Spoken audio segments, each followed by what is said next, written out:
antigo chamado sistema hormonal, tá? Que é responsável pelo controle das atividades metabólicas do nosso corpo de uma maneira geral, tá? E esse sistema ele é controlado pela ação dos hormônios, né? Então, a gente tem uma série de sinais químicos específicos que liberam a produção de determinados hormônios. Esses hormônios são produzidos em determinadas glândulas, né, e liberadas e atuam em determinados órgãos específicos. A ação desse hormônio acontece normalmente quando ele é lançado pela corrente sanguínea, pelas glândulas endócrinas, né? Glândulas endócrinas, então, são as glândulas que produzem os hormônios, e esses hormônios chegam até a célula-alvo, que são as células específicas que vão ter receptores para funcionar a partir da ação desses hormônios. Então, essas são as principais glândulas do nosso corpo, né? O hipotálamo, hipófise, paratireoides, tireoide, adrenais ou suprarrenais, pâncreas, ovários e testículos. A gente vai começar aqui pelo hipotálamo, que é uma glândula que está lá dentro da região encefálica, que recebe informações do sistema nervoso e secreta alguns hormônios. Esses hormônios que são produzidos pelo hipotálamo, a gente não é de falar tanto deles, tá? Então, é muito difícil ver questão que fale sobre os hormônios do hipotálamo, mas é importante saber que esses hormônios, eles atuam normalmente estimulando a ação de hormônios que são produzidos na hipófise, mais precisamente na região que é a adenohipófise. Então, aqui por esse quadro, vocês conseguem ver que cada hormônio desse aqui estimula a setinha para frente, a seta que tem a ver com estímulo, estimula a produção de outros hormônios que são produzidos pela adenohipófise. Somente um desses hormônios, ele inibe a ação de outro hormônio. E aí, quando a gente chega na região da hipófise, né, a gente vai ter, na verdade, o hipotálamo controlando a ação dessa hipófise, tá? E aí a gente tem aí a hipófise dividida em duas regiões, a neurohipófise e a adenohipófise, tá?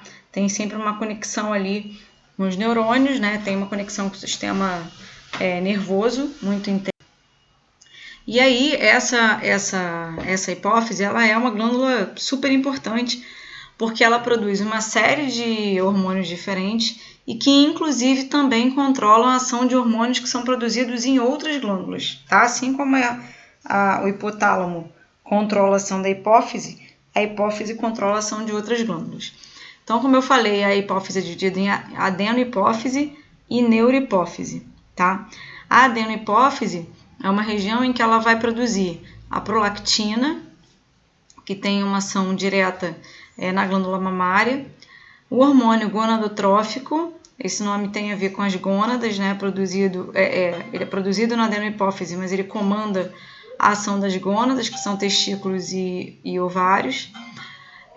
Produz o hormônio tireotrófico, que também vai controlar a ação da tireoide. Produz o hormônio adrenocorticotrófico, que tem uma relação direta com a suprarrenal ou adrenais, por isso o nome adrenocorticotrófico. E o hormônio somatotrófico, que tem a ver com o crescimento geral dos indivíduos. Então, esses são os hormônios produzidos pela adenohipófise. Então, falando de cada um deles, né? O hormônio somatotrófico também é conhecido como hormônio do crescimento, tá? A gente ouve muito a sigla GH, cada vez mais conhecida aí hoje em dia, tá? Essa sigla. Então, ele promove o crescimento de cartilagens e de ossos, influencia no metabolismo das proteínas, dos carboidratos e dos lipídios. Tem muita gente fazendo uso de hormônio GH em academia, né? Para auxiliar no processo de ganho de massa, mas é uma coisa que não pode ser feita por conta própria, tá? Tem uma série de questões aí associadas a isso. Mas a gente produz o GH naturalmente, tá? Quando a gente tem uma deficiência na infância em relação à produção do GH, a gente pode desenvolver o nanismo, né? Que acontece aqui na imagem A, que é o que a gente chama em relação às pessoas que são anãs.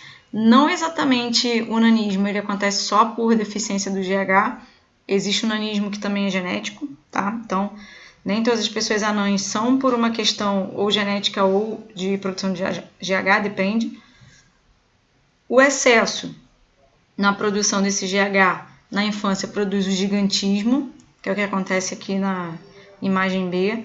Vocês veem que são diferenças muito grandes, né, entre as pessoas de tamanho normal e a pessoa com gigantismo. E no adulto ele promove o que a gente chama de acromegalia, que é o desenvolvimento bem maior, né, de ossos, por exemplo. Então, muitas vezes ossos das mãos, dos pés, do maxilar, da mandíbula, tá? Muitas vezes um indivíduo com gigantismo desenvolve também acromegalia. Não é um diagnóstico difícil de fazer, porque se mede esse hormônio no sangue com muita facilidade. Crianças que estão com uma certa baixa de produção de GH, muitas das vezes os médicos tratam fazendo uso de GH na infância, né, para ver se essa criança atinge uma altura mais próxima do que ele deveria ter para a idade dele. O hormônio tireotrófico é o TSH. Essas siglas são muito importantes, tá? Existem situações em que a questão da prova, por exemplo, pode não falar exatamente o nome, mas ele pode citar a sigla, tá? O hormônio tireotrófico, que é produzido na adenohipófise, ele estimula a glândula tireoide, por isso esse nome, né? Muito parecido, tá? Ele estimula a tireoide a produzir um hormônio chamado de tiroxina, tá? Uma baixa na produção do TSH, né, do hormônio tireotrófico, e com relação à tiroxina, pode causar o que a gente chama de hipotireoidismo, e um excesso nessa produção pode causar o que a gente chama de hipertireoidismo. A gente vai voltar a falar disso quando a gente chegar na glândula tireoide. Outro hormônio produzido na adenohipófise é o adrenocorticotrófico, também é chamado de ACTH, que controla, né, estimula lá o córtex das glândulas suprarrenais ou adrenais, tanto faz, tá? A glândula suprarrenal é aquela glândula que fica acima dos rins, tá? E ela estimula o córtex dessa glândula. O que é o córtex? O córtex é a região mais externa da glândula. Tá vendo? Ele tá aqui marcadinho aqui em volta da glândula. A parte do centro da glândula é chamada de medula. Essas nomenclaturas a gente usa para tudo, tá? O meio interno é a medula e o meio externo é o córtex, tá? Cuidado, porque isso não é uma medula igual a medula que a gente conhece, que passa dentro da coluna vertebral. Mas a medula, na verdade, essa palavra tem a ver com região interna, tá? Então, o adrenocorticotrófico estimula o córtex adrenal a produzir os hormônios glicocorticoides, que no caso é o cortisol, que a gente vai voltar a falar lá na frente. No caso, o FSH, na mulher é que ela estimula a produção de hormônio. Então, tá vendo? Cuidado para não achar que o mesmo hormônio produz o mesmo hormônio estimula a produção de outro hormônio. Em cada pessoa é diferente, né? No homem, o que estimula a produção do hormônio é o LH, e na mulher o que estimula a produção do hormônio é o FSH. Tá?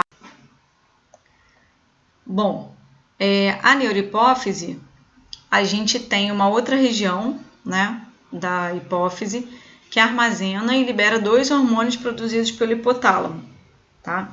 Então, o hipotálamo também controla essa região de hipófise, e essa neurohipófise vai produzir também os seus hormônios específicos, que são o ADH, que é o chamado hormônio antidiurético, que também pode ser chamado de vasopressina. É muito mais comum a gente chamar de ADH do que de vasopressina, tá? Esse hormônio antidiurético, ele é liberado quando o volume de sangue cai abaixo de nível certo. A função específica da ADH é estimular a reabsorção de água nos rins.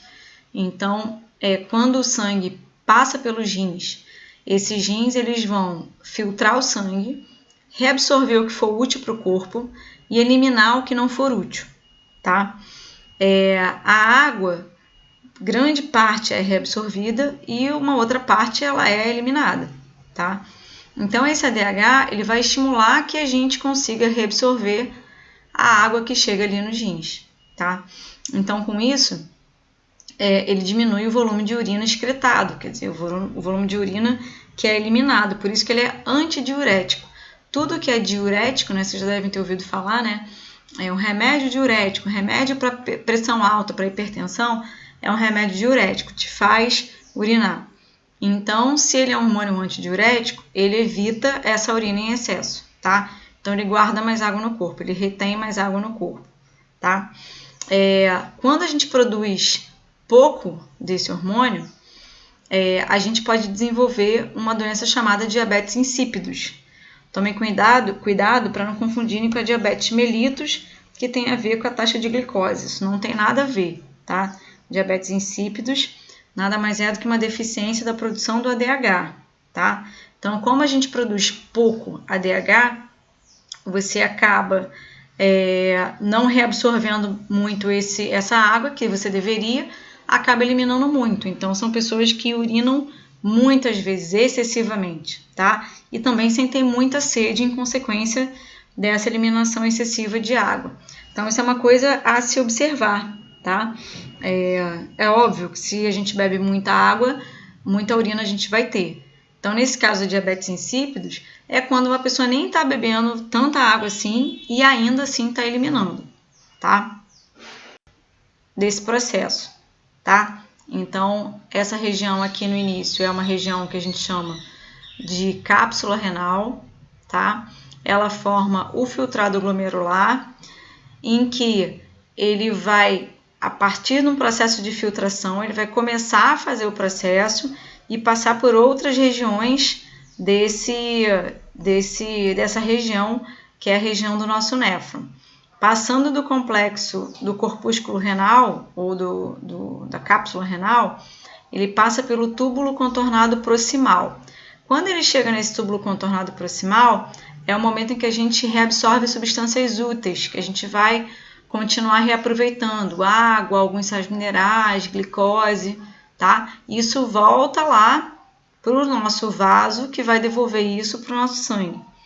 Passou o túbulo contornado proximal, a gente desce por uma alça chamada alça néfrica, que antigamente era chamada de alça de Henle, e nessa região a gente vai ter um processo de reabsorção de água, tá? Muito importante. Depois a gente passa pelo túbulo contornado distal, que é onde a gente vai ter a eliminação dos excretas. Então, a maior parte da água que chega ali pelo sangue a gente tende a reabsorver. Tá vendo as setinhas de água voltando aqui? Ela está voltando, né, para o nosso néfron, que vai voltar lá para a corrente sanguínea.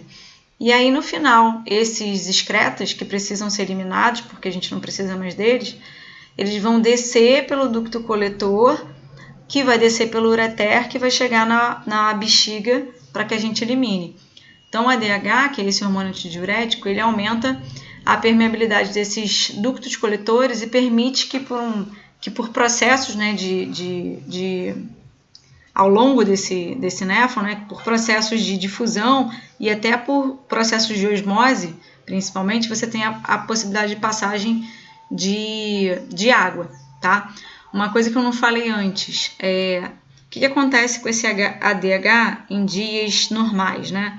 Quando a gente está num dia de calor, num dia de verão, a gente tem uma maior produção de ADH. Se o processo de produção de ADH significa, se a função dele é reabsorver água, quando a gente está no verão e a gente produz muito ADH, a gente reabsorve muita água. Então, essa água que a gente está bebendo e que passa ali pelos nossos rins, tendem a voltar, né, para a nossa corrente sanguínea. Então, a gente faz pouco xixi, a gente urina pouco no verão, tá? E aí, com isso, a nossa urina é mais concentrada, né, mais amarelada e mais concentrada, tá? O que acontece ao contrário no inverno, tá? No inverno, a gente produz menos ADH. Se a gente produz menos ADH, a gente reabsorve menos água e devolve menos água para o nosso corpo. Então, se a gente devolve menos água, significa que a gente elimina muita água. Por isso que no inverno a gente faz mais xixi, mais vezes, né?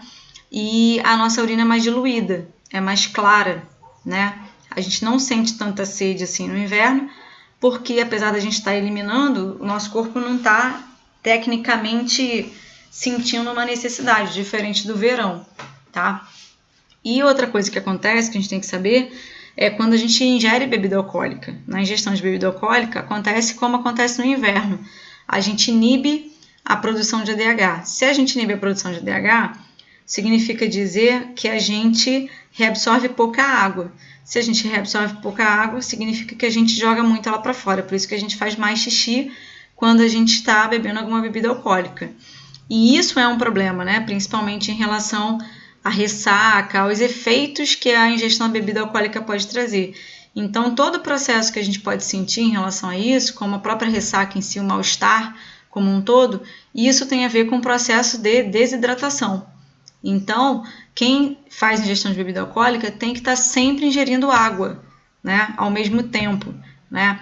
As bebidas alcoólicas que têm teor alcoólicos maiores, como vinho, por exemplo, automaticamente as pessoas já bebem com água, né?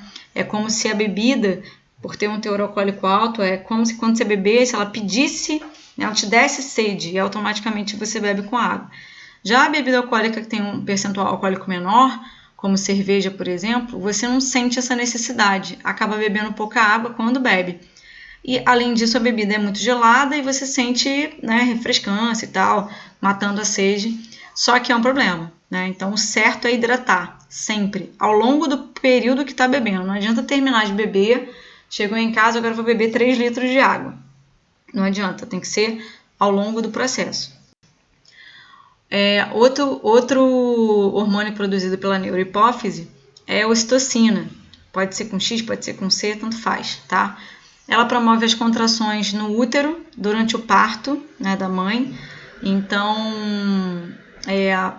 toda vez que a mulher está em trabalho de parto, ela tem uma alta de ocitocina. Existem mulheres que começam a entrar em trabalho de parto antes do tempo, e aí tem que tomar um inibidor de ocitocina, por exemplo, tá? Ela contrai a musculatura lisa das glândulas mamárias e causando a injeção do leite. Então, lembra que eu falei, a prolactina promove a produção do leite materno, mas ela não promove a expulsão do leite. Quem promove a expulsão do leite é a ocitocina, tá? Assim como promove a expulsão do bebê de dentro do útero materno, tá? Então, esse processo de contração dentro do útero é quase a mesma coisa que acontece na musculatura da glândula mamária para estimular a saída do leite. Então, o leite ele só sai quando o bebê começa a succionar a mama da mulher para poder estimular a saída do leite. Então, quando esse bebê começa a estimular e a fazer a sucção na amamentação, isso estimula automaticamente a neurohipófise da mulher a produzir a ocitocina, que vai fazer o processo de liberação desse leite que foi produzido pela prolactina, tá? Então, tem todo um processo envolvido. Por isso que a amamentação não é uma coisa tão simples, né? Parece que é automático, né? Botou no peito, o bebê mama, mas não é. Tem que ter cuidados em relação a isso. Mas ele vai acontecendo aos poucos, né? Vai dando certo, mas é um processo. Vamos lá, continuando então. A próxima glândula que a gente vai falar é a tireoide, né? A tireoide ela fica localizada no pescoço, né? Na direção do pescoço, logo abaixo da glote, né? Que é um espaço, né, dentro da laringe. E essa tireoide ela produz 3 hormônios diferentes. O T3, que é triiodotirolina, o T4, que é a tiroxina, e a calcitonina. Então, T3 e T4 são 2 hormônios até mais conhecidos do que a própria calcitonina, mas ela não é menos importante por conta disso, tá? Então, o T3 e T4, eles estimulam o metabolismo energético. Então, o metabolismo do nosso corpo de uma maneira geral, o metabolismo da glicose, e aumentam a taxa de respiração celular. Quando a gente tem um excesso desses hormônios, né, acima do normal, existe sempre o normal para todos os hormônios, né, para toda medição de hormônio, quando esses hormônios estão em excesso, né, acima da medida, a gente pode desenvolver um hipertireoidismo. Esse hipertireoidismo, ele pode causar uma hiperatividade, né? Então uma aceleração, né?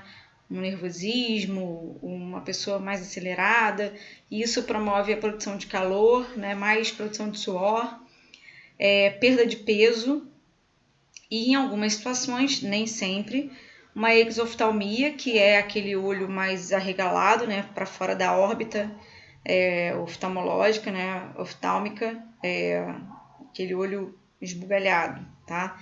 E também algumas situações o bócio, que é o inchaço do pescoço por conta do inchaço da tireoide.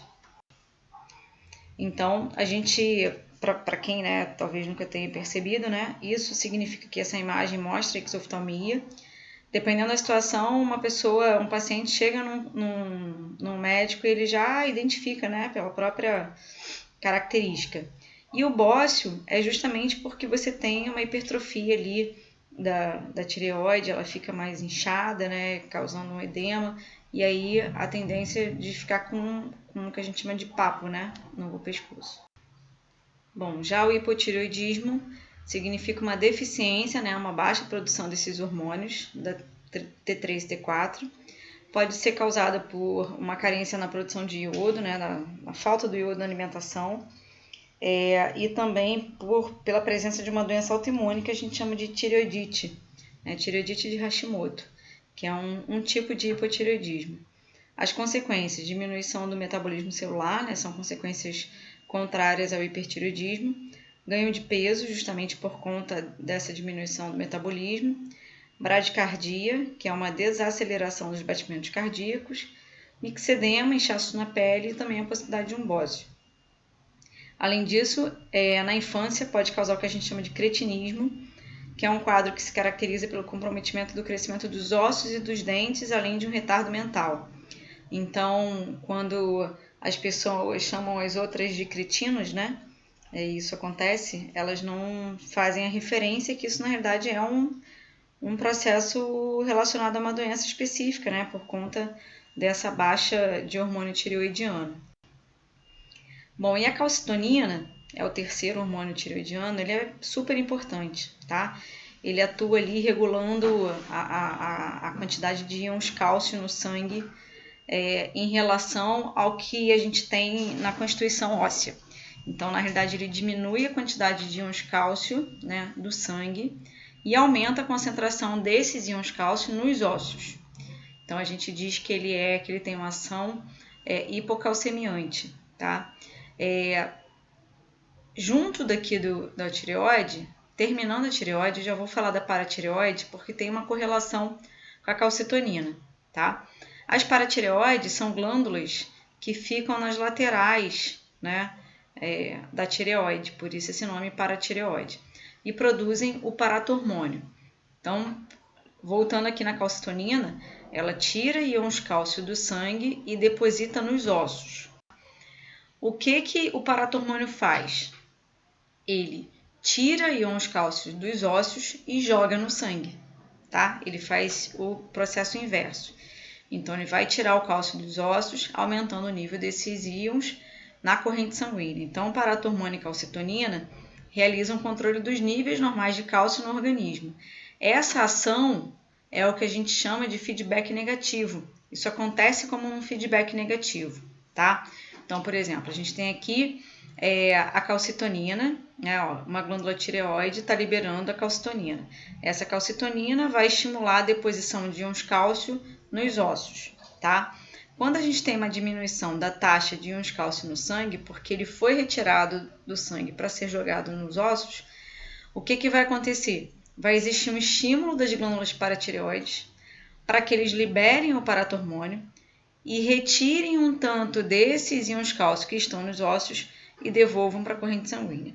Então, isso acontece como um feedback negativo, ou o que a gente chama de retroalimentação negativa, tá? O que isso significa? Quando um hormônio ele é estimulado a ser produzido em decorrência da ação de um outro hormônio.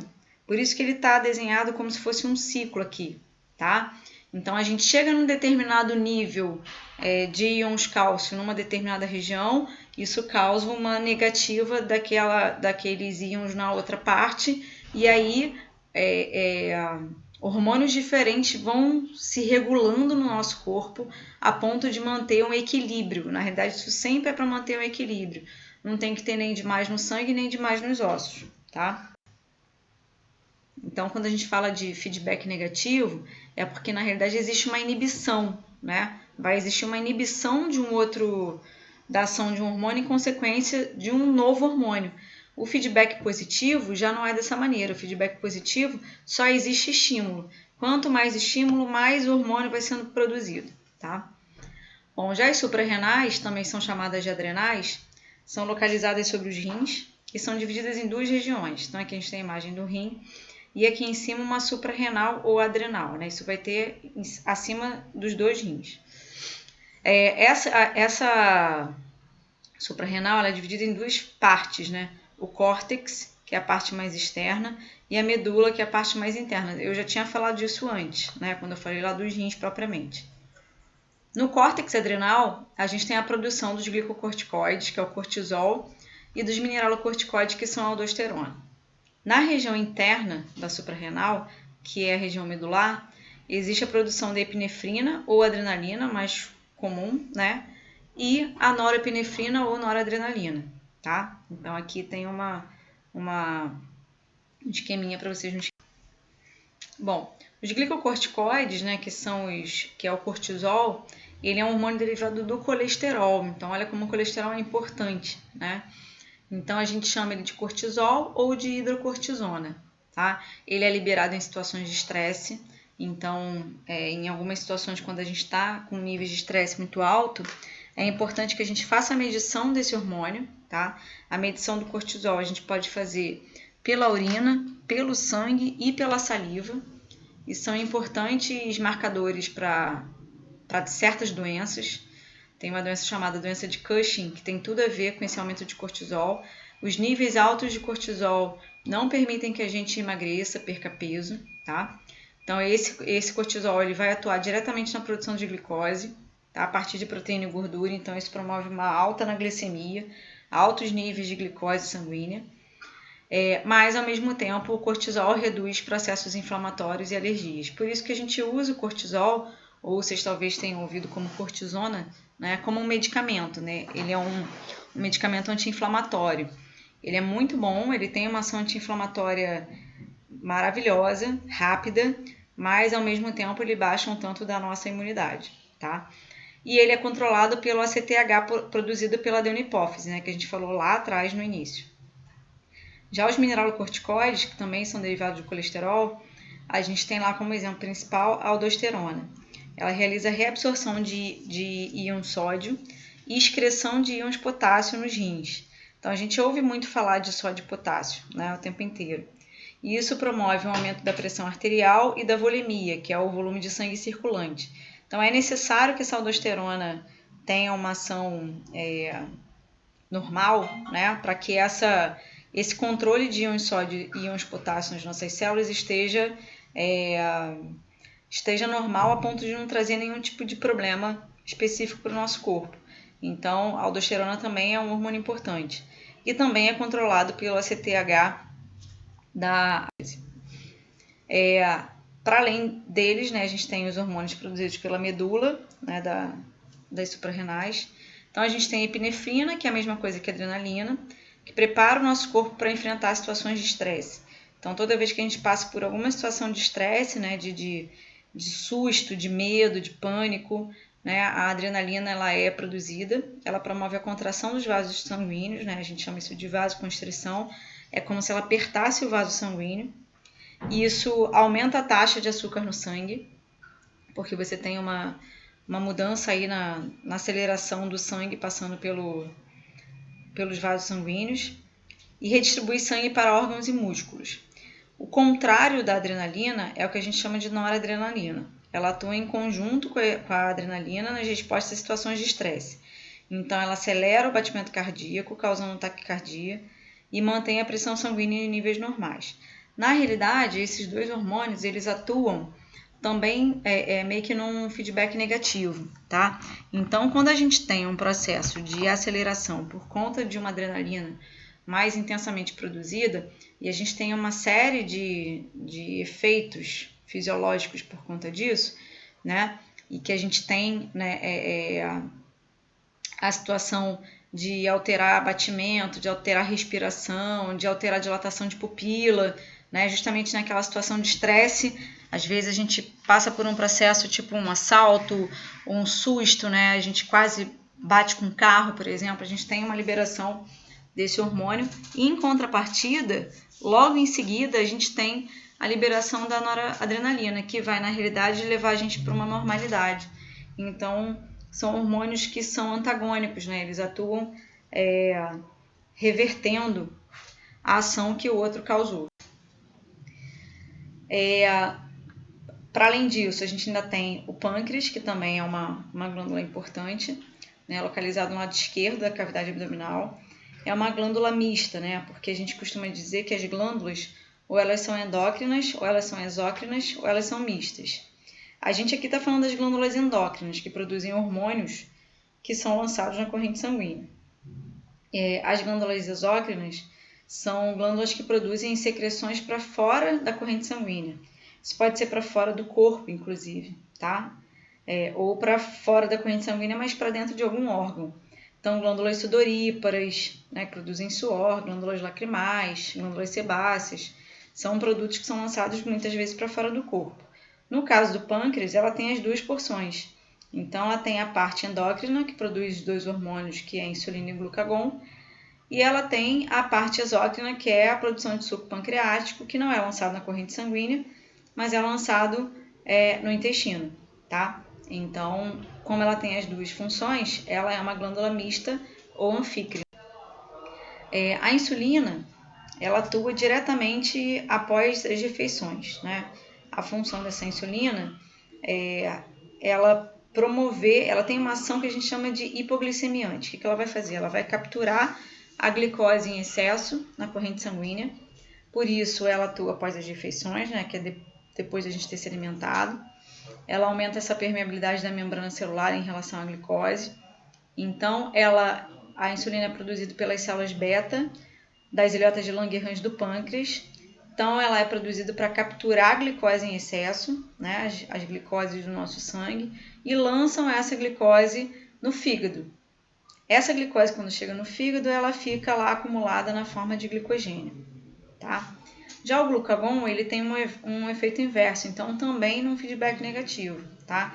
Só que é produzido pelas células alfa das ilhotas de Langerhans e faz efeito inverso. Quando a gente tem uma baixa de glicose na corrente sanguínea, e isso normalmente depois de um período sem comer, né, sem se alimentar, um período de hipoglicemia, né, a gente vai capturar, né, o glucagon vai lá pegar aquele glucagon vai pegar aquele glicogênio que está guardado no fígado, vai quebrar esse glicogênio e vai devolver para a corrente sanguínea em forma de glicose, tá? Então, a gente diz que ele tem uma ação hiperglicemiante, vai aumentar os níveis de glicose no sangue. Então, por isso...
Bom, para a gente encerrar, só falta a gente falar das 2 últimas glândulas, né? Que são as gônadas. Então, as gônadas são onde são produzidos os gametas humanos, né? Então, a primeira gônada que a gente vai falar são os testículos, né? Que produzem os gametas masculinos. Esses testículos estão localizados no interior da bolsa escrotal ou saco escrotal, né? Em número de 2. esses testículos sofrem influência diretamente dos hormônios FSH e LH, produzidos pela adenopófise. Então é mais um exemplo, né, de hormônios hipofisários que controlam outras glândulas. Então aqui o testículo dentro da bolsa escrotal ou saco escrotal. No homem, né, esse FSH induz a produção dos espermatozoides e o LH induz a produção da testosterona. Então são situações diferentes em relação à mulher, tá? Mas todos produzem todos os hormônios. A testosterona, então, é o hormônio sexual masculino, né, conhecido, produzido no interior dos testículos pelas células de Leydig, numa região específica dos testículos. Ele traz as características sexuais secundárias masculinas, né, como o desenvolvimento da barba, dos pelos pubianos, do engrossamento da voz, do desenvolvimento da musculatura, do ganho de massa, né? Além disso, o amadurecimento dos órgãos genitais e a produção da libido. Isso características da testosterona, que é produzida pelo LH, estimulada pela adenopófise. Já as gônadas femininas, elas estão localizadas no interior da cavidade pélvica, né, da região abdominal feminina. Produz hormônio estrogênio e progesterona, que também vão sofrer a ação do FSH e do LH produzidos pela adenopófise. Então, a mesma coisa como, por exemplo, acontece no homem. No caso da mulher, né, o FSH induz a formação dos folículos ovarianos, quer dizer, o folículo que a gente lá na frente chama de óvulo, né, mas que por enquanto ele ainda é só chamado de folículo ovariano. E esses folículos produzem o estrogênio, tá? Então aqui tem um corte, né, de um ovário, né? Os ovários são duplos, mas só para vocês terem noção, né, da produção desse folículo, que a gente também chama de ovócito. Então a gente tem a formação dos folículos que vão se desenvolvendo, né, formando o que a gente chama de ovócito, e quando chega num determinado momento esse ovócito está pronto para ser ovulado. Com o aumento dos níveis de estrogênio, a gente vai ter também o aumento da liberação do LH. Né? Então, o estrogênio foi estimulado a sua produção por conta do FSH, e pós-liberação do estrogênio, a gente tem a liberação do LH. Esse LH vai promover a ovulação. Então, para que esse ovócito saia do ovário, é preciso que a gente tenha a produção do LH, tá? E aí, pós-ovulação, a gente também tem, na verdade, além da ovulação, a gente tem também a formação do corpo amarelo, ou chamado corpo lúteo. Esse corpo lúteo é o que vai produzir a progesterona, que é um outro hormônio feminino bem característico, que a gente inclusive chama de hormônio da gravidez. Bom, o estrogênio, ele é produzido pelos folículos, né, ovarianos, após a produção do FSH. Ele, assim como a testosterona nos homens, o estrogênio determina o aparecimento das características sexuais secundárias femininas. Então, o desenvolvimento das mamas, dos pelos pubianos, do acúmulo de gordura em algumas regiões, que não exatamente sejam um problema, mas que faz com que a mulher tenha a cintura mais fina, o quadril mais largo, traz essa diferença, né, das curvas do corpo feminino. Também estimula o desenvolvimento do endométrio, né, que é a camada interna do útero, para receber um embrião, caso tenha existido uma fecundação. Induz também o amadurecimento dos órgãos genitais femininos, como a testosterona fazia no homem, e também o desenvolvimento da libido. Já a progesterona é produzida pelo corpo amarelo, né, o chamado também corpo lúteo, que se origina do folículo ovariano rompido durante a ovulação. Então, isso tudo está muito relacionado à gestação, né, porque se esse folículo ovariano rompeu, né, pós-ovulação, significa que o corpo feminino está pronto para uma gestação.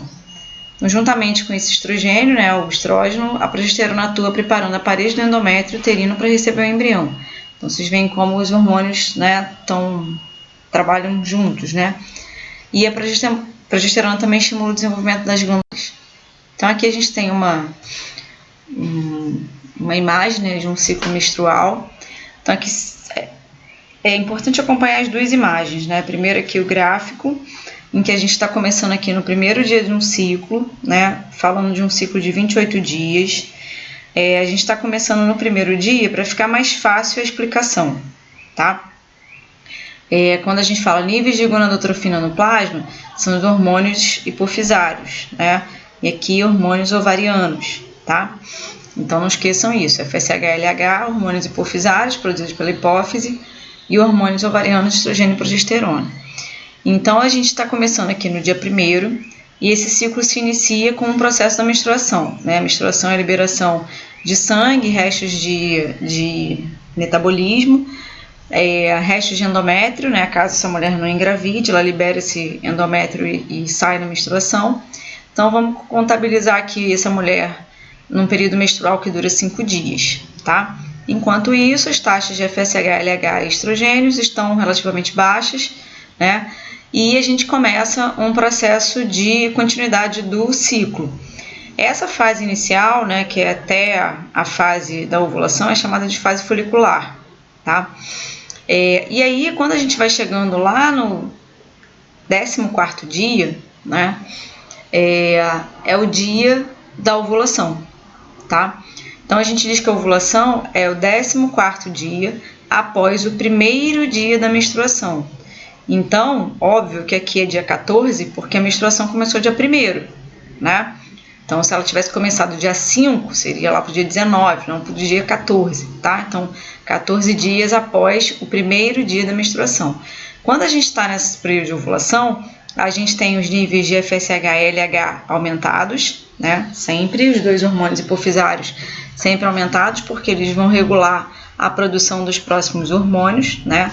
Lembrando que o FSH estimula o amadurecimento do folículo, então ele tem que estar maduro para ser expelido, né, ovulado. E o LH também tem que estar super alto, porque ele vai estimular justamente a saída desse folículo do ovário. O estrogênio também aumenta, né, já que isso está diretamente ligado à produção do FSH. O FSH aumentou, automaticamente aumenta os estrógenos. Passado esse momento da ovulação, a gente entra numa outra fase, né, que é a fase lútea, que o corpo está pronto para um processo de gestação, tá? Os níveis dos hormônios hipofisários diminuem, o nível de estrogênio também diminui, e aí é que entra o nível de progesterona mais alto, né? Por isso que algumas mulheres têm inchaço da mama e tal, e na realidade ele é considerado, né, o hormônio da gestação, então por isso que ele aumenta progressivamente pós a ovulação, né? Depois de um tempo, a mulher não engravidou, essa progesterona vai reduzir, tá? Se essa mulher engravidar, esse nível de progesterona vai continuar alto, tá? Um gráfico desse, né, em que a mulher pode ter engravidado, tá com nível muito alto de progesterona, se ela cai abruptamente, pode significar um aborto, tá? Tudo que eu tô falando aqui é exatamente o que está sendo explicado aqui na lateral, tá? Vocês podem depois ler com calma isso aqui, mas é exatamente a mesma coisa. E aí aqui em cima é justamente o que acontece nas partes específicas do corpo feminino, né? Então a gente tem aqui a hipófise controlada pelo hipotálamo, que produz hormônios gonadotróficos, né? Então aqui a gente tem o FSH, que produz lá o amadurecimento do folículo, né? E esse folículo pronto significa que ele vai estar pronto para ser ovulado. Já o LH, ele vai estimular essa ovulação e o desenvolvimento do corpo amarelo. Então eles trabalham juntos, né? Obviamente.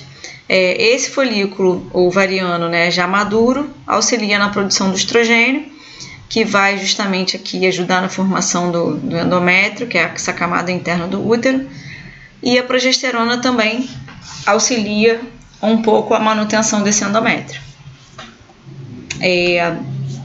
Aqui, né, a gente tem o 14º dia do ciclo, que é o dia da ovulação, mas a gente costuma dizer que 4 dias antes e 4 dias depois desse período de ovulação é o período fértil, né? Na verdade, ele deveria ser chamado de período mais fértil, porque existe a possibilidade de fertilização em outro momento.